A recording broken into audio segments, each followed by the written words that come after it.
But man, you beat Wisconsin. I saw somebody in the chat comment earlier in the hour. If you beat Wisconsin in a week and a half, a lot of what happened this past Saturday will sort of be, it won't be totally forgotten, but for Iowa fans, they'll be able to move past it because it's not every year that Iowa wins in Madison. In fact, they won in 2015. I think before that, it was 2009 when they won at Madison.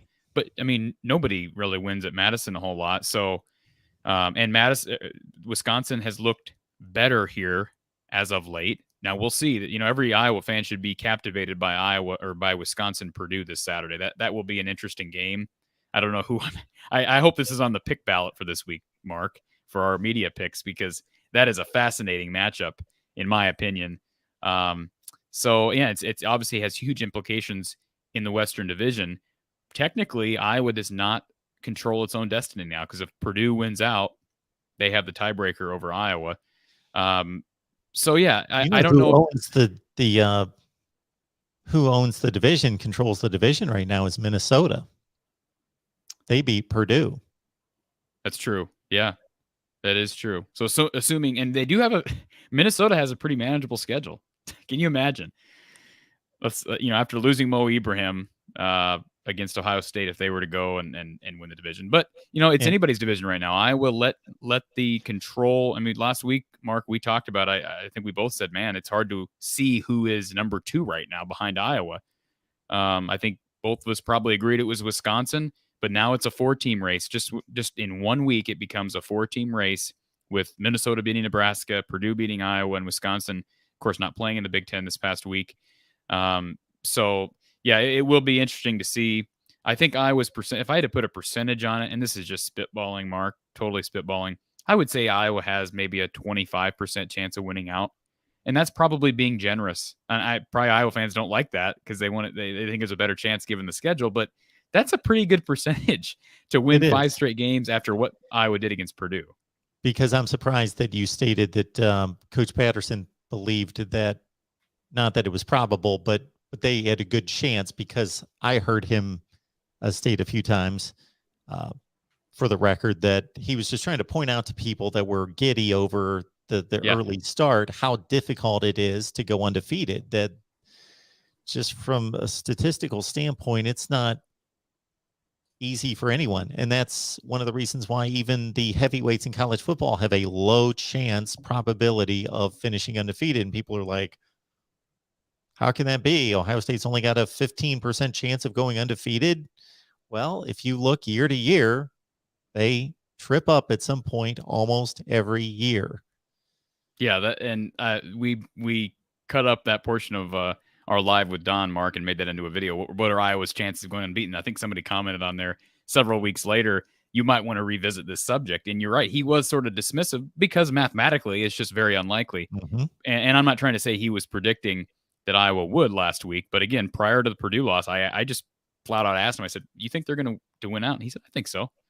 And, he was wrong. I mean, a lot of us were wrong. I don't think anybody that I know predicted Purdue to win, and shame on us, because we should have seen, I saw, it's one of those things where you see it. You're absolutely right. I picked Iowa against the spread. That was stupid. I mean, that was just stupid for me to pick Iowa against the spread.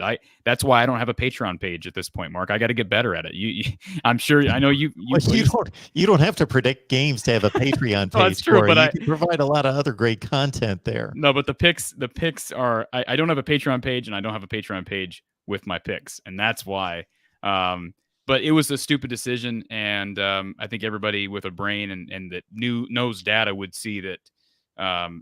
Brom he was a 4-0 against the spread against Iowa during his time at Purdue. So even though they lost the game in 2019, they covered. So, and there's the numbers that everybody folks should care check about. Out the banner. Corey has left me open for a promotion, and I will take that each and every time. 12-6 against the spread last week, 85-58 for the season. Do some Iowa by 50 next week. Spaghetti Factory. I love that. That's a great username, Spaghetti Factory. And Spaghetti Factory was a part of our post-game show. I recognized that name the other night.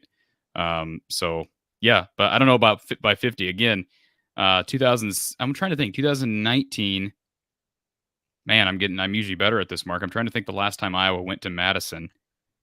I know in 17, that was the year where they didn't score a single offensive point. But 2019, obviously they didn't win. But man, I can't think of that game, and I'll think of it as soon as we get off the air. Do you remember it, Mark? You're kind of a savant with the 2019 Iowa-Wisconsin game in terms of the score and what happened. Just if you can even remind me of a play, I can probably recall it to my memory. But off the top of my head, I really don't. And I try to watch Iowa-Wisconsin games. Yeah. It's one of those games that I typically expect to be. I got it. That was the AJ Epinesa had a strip sack in that game. Iowa forced an early turnover, but Jonathan Taylor, as he did against everybody, racked up a ton of yards. Iowa with a bomb of like 82 yards to Tyrone Tracy to get Iowa back in the game. And I believe Iowa had a chance to tie it up with a 2-point conversion. And the referee got in the way of a Mekhi Sargent block on a QB draw with Nate Stanley. That's what happened in 2019. And Iowa lost the game because they couldn't stop the run from Jonathan Taylor. 2018 was at home. Hawkinson Fant with the deep balls. Gus Johnson was on the call. But yeah, 19 was I believe 19 was also a Fox game. But yeah, it was the Tyrone Tracy 82-yard pass or whatever it was. 24-22 in 19. Yep, 2-point conversion. And I don't mean to blame the refs. There was an instance during the Purdue game. I don't know if you caught this, Mark, where I don't know if it was O'Connell. It might have been O'Connell. It wasn't a QB draw, but it was he just got up and ran because the middle was wide open, and the referee got in the way of an Iowa tackler. So that's happened a couple times to Iowa in the past few years. So hopefully it doesn't happen again. Hopefully Iowa got that one out of their system for this game in Madison. Obviously, like you said, From the Hawkeye, the Storm, YouTube, Spotify, Anchor, wherever you listen to podcasts. I want to throw a banner up here, Mark. We are going to be live with Don Patterson Sunday at 7 p.m. So a special bye-week edition of the Iowa channel. So maybe you're listening through the main channel, but if you haven't already subscribed to Iowa Football, the voice of college football, on YouTube. We will be live with Coach Patterson talking about Wisconsin, Purdue. Certainly, we'll spend a majority of our time talking about Iowa and how they bounce back. So please join us during that show. Don is looking forward to it. He'll be doing some play-by-play work for, I believe, ESPN again this weekend on Saturday for the FCS, but he'll be back with us on Sunday. And then the following Sunday, I know that's the day after the Wisconsin game, but Don and I will have another special edition on Sunday because Iowa post-game on the 30th after the Wisconsin game will just be me. We'll take your calls as normal, but Don will join us the day after as well. So we got plenty of Iowa content we're pumping out here, Mark, and we're so happy that Don is with us to share in that. And we're looking forward to it every week now. And I guess I've got the banner here too. I made up the other day. We have Iowa Live here every week. If you didn't catch it from Mark, 4:30 p.m. Every Tuesday. So this is the new time to watch. Hope we can continue to grow it, Mark.